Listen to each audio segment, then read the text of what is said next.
Instructive. Entrez seulement, venez, vous pouvez vous asseoir là. Pour cette expérience, nous avons convié 8 parents et leurs enfants. C'est qui vient par ici aussi?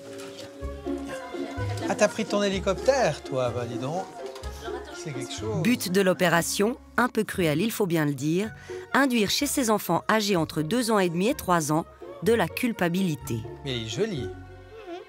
Il est grand, ton toutou. Tu peux même dormir avec. Première étape, mettre à l'aise nos jeunes invités. Elle est trop jolie, ta licorne aussi. C'est trop bien. Pour Luigi, il s'agit ici de créer un lien avec ses futures victimes. Tu fais quoi avec ça? Montre seulement, Isaac. La maman, vous pouvez aller écrire là-bas. Les présentations faites, les enfants sont appelés tour à tour à venir jouer avec Luigi et son ourson Mario. À ce stade de l'expérience, l'enfant ne sait pas qu'il est filmé. Nos caméras se font discrètes derrière une vitre sans teint. Ah, Mario, t'as vu une petite voiture pour toi? C'est une ambulance, c'est quoi? Une ambulance? Un bus. C'est un bus. Le parent, mis dans la confidence, reste dans la pièce, occupé à remplir un formulaire. Tu veux rouler sur lui? Ouais. Bon, c'est quand même mon jouet préféré, hein. Je veux pas non plus trop l'abîmer. Ça fait des guides. Comme dans l'expérience originelle, au bout de quelques minutes de jeu, Luigi va s'absenter. Et tu sais quoi? En fait, Isaac, il faut que je revienne. Je viens dans 2 minutes. Tu peux jouer avec Mario et puis les voitures. Comme ça, Mario, ils se sont passés. Il confie son ours Mario à l'enfant en lui demandant d'en prendre soin. La peluche de Luigi, a priori inoffensive, va réserver une surprise à l'enfant. Merci, Mario.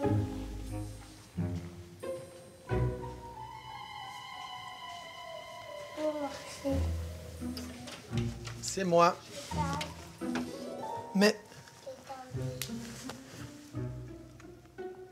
qu'est-ce qui est arrivé à Mario? Il fait mal. Il est tombé tout seul, c'est pas moi. Mais il s'est cassé? Oui. Remets ça le pied. On peut remettre le pied? Oui. Mais on fait comment? Comment on fait ça? On doit avec le pulsol là. Il faut faire quoi avec ça?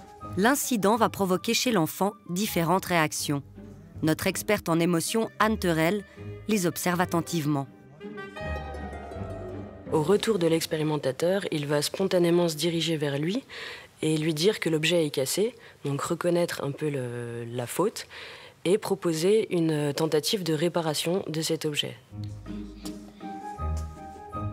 Chez un autre enfant, on observe plutôt des comportements de fuite. Donc l'enfant se dirige tout de suite vers sa maman. Bah, qu'est-ce qui est arrivé à mon jouet? Il est cassé? Bah, elle là? On voit qu'au retour de l'expérimentateur, elle va le fuir du regard.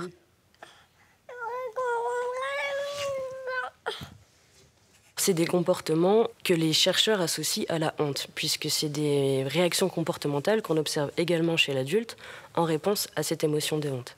À l'inverse, en réaction à la culpabilité, on va plus observer ces comportements d'excuse, de confession, de réparation de l'objet ou de la faute. Il est cassé? Qu'est-ce qui est arrivé à Mario? Il s'est cassé. Je sais pas. Ah. C'est toi qui jouais avec? Qu'est-ce qui s'est passé avec Mario? Grâce à cette étude, les chercheurs ont montré qu'il y aurait 2 profils distincts.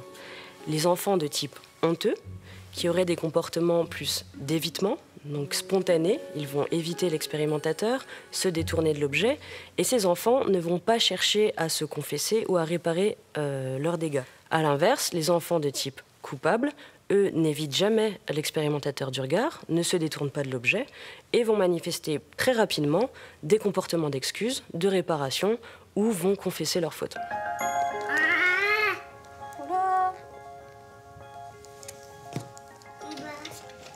Mario, je suis désolée parce que ton nounours, il a perdu une jambe. Quoi? Je vais essayer de... Selon l'étude de base, 80% des enfants montrant des signes de culpabilité parlent de l'incident à l'expérimentateur, contre 41% dans le groupe de ceux qui montrent des signes de honte. C'est 2 fois plus. Les enfants du groupe culpabilité sont aussi beaucoup plus enclins à réparer le jouet, 80% contre seulement 24% dans le groupe honte. Je voulais juste toucher sa jambe. Il ne faut pas se risser. Oh non, j'ai cassé.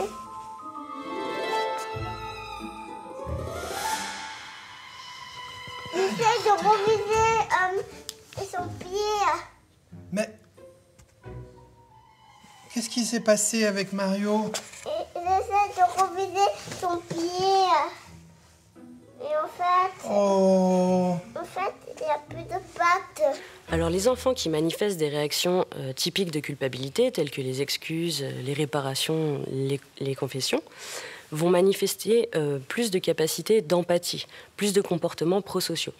Par exemple, ces enfants seront plus à même d'aller amener à l'expérimentateur son jouet précieux s'il manifeste qu'il est triste que les autres enfants. Mon papa, il y a de vraies colles. Tu crois? Ton papa, il peut peut-être mettre de la colle alors? Oui, il peut me mettre de la colle. Maman, tu peux appeler mon papa pour qu'il répare le jouet préféré à Lucie.